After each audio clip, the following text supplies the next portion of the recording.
Mi padre me desheredó por decepcionarlo, pero el testamento real, el que nadie había leído todavía, decía algo completamente distinto. Antes de seguir, si te gustan las historias de justicia familiar y giros que no ves venir, dale like, suscríbete y activa la campanita, porque esta historia apenas comienza. Me llamo Daniela, tengo 38 años, y durante 15 años cargué con una etiqueta que mi propio padre me puso, la decepción de la familia. Todo empezó cuando decidí dejar la carrera de Derecho, la misma que él había estudiado, la misma que según él iba a darle prestigio al apellido Solórzano, para dedicarme a la repostería. Mi padre, don Ernesto, un hombre orgulloso, dueño de un despacho de abogados reconocido en Guadalajara, no me lo perdonó jamás. Tiraste 10 años de estudios por hacer pasteles, me dijo la última vez que hablamos con calma, hace ya 7 años. Después de eso, la relación se volvió fría, distante, reducida a llamadas de compromiso en Navidad y cumpleaños. Mi hermano, Mauricio, sí siguió sus pasos. Estudió Derecho, se unió al despacho, se convirtió en la versión exacta de lo que mi padre siempre quiso.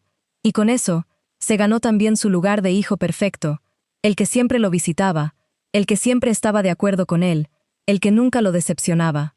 Lo que mi padre nunca supo, o tal vez nunca quiso ver, es que mi pastelería, la que él consideraba un capricho, terminó siendo un negocio exitoso, con 2 sucursales y 12 empleados. Pero para él, eso nunca fue suficiente. Para él, yo seguía siendo la hija que había desperdiciado su potencial. Hace 8 meses, a mi padre le diagnosticaron un cáncer de páncreas avanzado. A pesar de la distancia entre nosotros, iba a visitarlo cada semana. Le llevaba postres que él fingía no disfrutar. Me sentaba a su lado en silencio, cuando ya no tenía fuerzas para hablar mucho. Mauricio, en cambio, empezó a pasar cada vez más tiempo en la casa, con reuniones privadas con mi padre, que a mí nunca me explicaban del todo. Murió un martes por la mañana, con Mauricio a su lado. Yo llegué 20 minutos tarde, por el tráfico, y no alcancé a despedirme como hubiera querido. Ese detalle, esos 20 minutos, se convirtieron en algo que Mauricio no dejó de recordarme en los días siguientes. En el funeral, mi hermano se mostró comprensivo, cariñoso incluso. Pero algo en su mirada, algo en la forma en que evitaba ciertos temas conmigo, me hizo sentir que algo no estaba bien. 2 semanas después, nos citaron en el despacho del notario para la lectura del testamento. Me senté frente al escritorio, todavía procesando el duelo, esperando escuchar simplemente cómo se repartiría lo que mi padre había construido durante toda su vida. El notario comenzó a leer. La casa familiar, para Mauricio. El despacho de abogados y todas sus cuentas, para Mauricio. Las propiedades de inversión, para Mauricio. Y cuando llegó a mi nombre, leyó una frase que se me quedó grabada como un golpe. A mi hija Daniela, quien decepcionó las expectativas que tenía para ella, no le dejo ninguna parte de mi patrimonio. Sentí que la sala completa se quedaba en silencio, aunque nadie había dejado de respirar. Miré a Mauricio. No pude leer nada en su rostro, ni sorpresa, ni incomodidad, nada. Como si ya supiera exactamente lo que decía ese documento. Salí de esa oficina con el pecho apretado, sin poder llorar todavía, sin poder siquiera procesar del todo lo que acababa de escuchar. Manejé sin rumbo fijo durante casi 1 hora, hasta que terminé, sin darme cuenta, frente a la vieja casa de mi padre, la que ahora, oficialmente, ya no tenía nada que ver conmigo. Fue ahí, sentada en el auto, viendo esa casa donde había crecido, donde había horneado mi primer pastel a los 9 años con mi madre, que recibí una llamada que no esperaba. Era Rosario, la secretaria de mi padre durante más de 20 años, la mujer que prácticamente lo había visto envejecer día a día en ese despacho. Daniela, me dijo, con la voz baja, casi en susurro, necesito hablar contigo de algo urgente, sobre el testamento que acaban de leer. Hay algo que tú no sabes, y que tu padre me pidió, específicamente a mí, que te dijera si algún día pasaba esto. Quedé de verme con Rosario esa misma tarde, en una cafetería lejos del despacho, lejos de Mauricio. Llegó nerviosa, mirando hacia todos lados, como si temiera que alguien la reconociera. Daniela, lo que voy a decirte puede meterme en problemas, empezó, pero se lo prometí a tu papá, y no pienso romper esa promesa. Me explicó que, 3 meses antes de morir, mi padre había ido en secreto a otro notario, en Zapopan, para firmar un nuevo testamento. uno que Mauricio no conocía. Rosario lo sabía porque ella misma lo había acompañado, porque mi padre, ya debilitado por la enfermedad, no confiaba en manejar solo el auto hasta allá. ¿Por qué haría eso?, le pregunté, con la voz temblorosa. El testamento que leyeron decía exactamente lo contrario. Rosario bajó la voz todavía más. Porque ese testamento que leyeron, el que dice que a ti no te deja nada, es el viejo, el que firmó hace 5 años, cuando todavía estaba enojado por lo de la universidad. El nuevo, el que firmó en Zapopan, revoca ese completamente. Sentí que el corazón me daba un vuelco. Rosario continuó explicándome que, según lo que ella había escuchado esa tarde en la notaría, mi padre finalmente había reconocido, antes de morir, que se había equivocado conmigo, que había investigado en silencio mi negocio, que se había enterado, sin que yo lo supiera, de cada logro que yo pensaba que él ignoraba por completo, y que además, algo lo había hecho sospechar de Mauricio. Unos movimientos extraños en las cuentas del despacho, dinero que no cuadraba, decisiones legales que mi hermano tomaba a nombre de mi padre sin consultarle del todo, aprovechando que ya no siempre estaba lúcido por la medicación. Tu papá no llegó a confrontarlo directamente, me dijo Rosario, pero sí alcanzó a proteger lo que quedaba, antes de que fuera demasiado tarde. Le pregunté por qué. Entonces, en la lectura oficial, habían leído el testamento viejo, y no el nuevo. Rosario me explicó algo que no esperaba. El Nuevo Testamento estaba guardado directamente en la notaría de Zapopan, no en el despacho familiar, precisamente para que Mauricio no pudiera acceder a él ni manipularlo. Pero legalmente, alguien tenía que presentarlo de forma oficial para que reemplazara al anterior. Y ese alguien tenía que ser yo.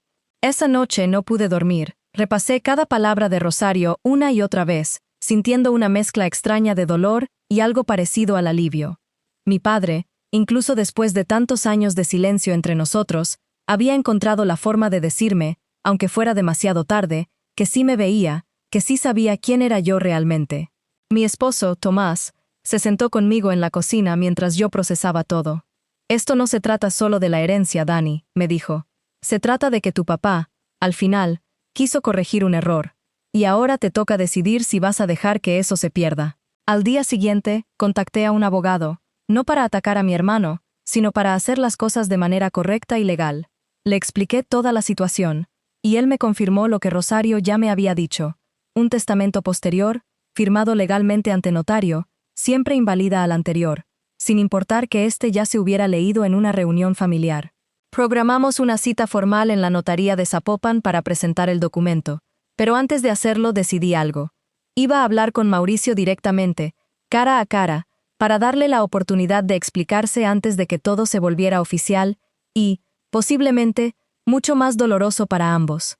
Lo que no imaginaba era que, al llegar a esa conversación, descubriría que las sospechas de mi padre sobre el dinero del despacho eran apenas la punta de un problema mucho más grande, uno que Mauricio llevaba meses intentando ocultar a toda costa. Cité a Mauricio en el mismo despacho de mi padre, un sábado por la tarde, cuando no había empleados.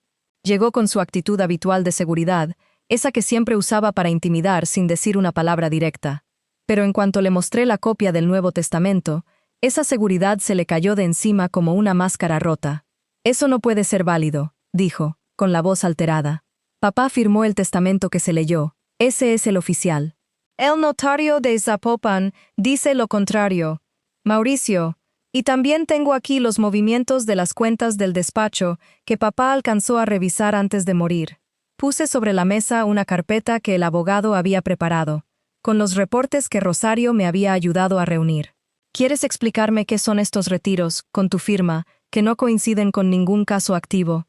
Mauricio se quedó en silencio un largo rato, mirando la carpeta sin abrirla, como si ya supiera exactamente lo que contenía. Tuve problemas, finalmente admitió, con la voz quebrada. Invertí mal, en un negocio que me prometían iba a triplicar el dinero. Perdí casi todos mis ahorros, y empecé a sacar del despacho, pensando que lo iba a reponer antes de que alguien se diera cuenta. Papá empezó a sospechar los últimos meses, y yo le rogué que no dijera nada, que me diera tiempo. Sentí una mezcla de rabia y, extrañamente, algo de compasión. No era la historia de un villano calculador que había manipulado deliberadamente a un padre moribundo. Era la historia de un hombre desesperado que había tomado decisiones terribles por miedo a admitir que había fallado. Papá no me dijo nada a mí tampoco, le dije, pero encontró la forma de proteger lo que quedaba, sin destruirte públicamente. Eso ya te dice algo sobre qué tipo de persona era. Legalmente, yo tenía todo el derecho de presentar el Nuevo Testamento y reclamar la totalidad de lo que mi padre me había dejado, dejando a Mauricio no solo sin herencia, sino potencialmente expuesto a consecuencias legales por el mal manejo de las cuentas del despacho.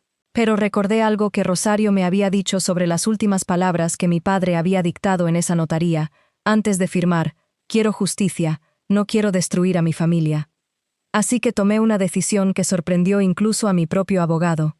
Presenté el Nuevo Testamento, tal como mi padre lo había dispuesto, recuperando mi parte legítima de la herencia. Pero en lugar de exponer legalmente a Mauricio por el dinero faltante, le propuse un acuerdo privado.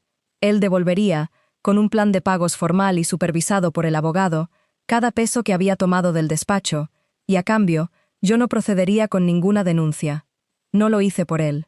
Lo hice porque entendí que mi padre, incluso decepcionado, incluso dolido, nunca había dejado de querer proteger a sus dos hijos, cada uno a su manera. Hoy, casi un año después, Mauricio sigue pagando cada mensualidad, y aunque nuestra relación no es la misma de antes, al menos ya no está construida sobre secretos. Yo, por mi parte, usé parte de mi herencia para abrir una tercera sucursal de mi pastelería, la que decidí nombrar Ernesto, en honor a mi padre, ese hombre orgulloso que tardó demasiado en decirme que estaba orgulloso de mí, pero que al final encontró la forma de hacerlo. A veces pienso que la verdadera herencia que me dejó no fue el dinero, ni la propiedad, sino la certeza de que, incluso en silencio, incluso con sus propios errores, nunca dejó de verme. Si esta historia te conmovió, cuéntame en los comentarios qué habrías hecho tú en el lugar de Daniela. No olvides darle like, suscribirte y activar la campanita para más historias como esta.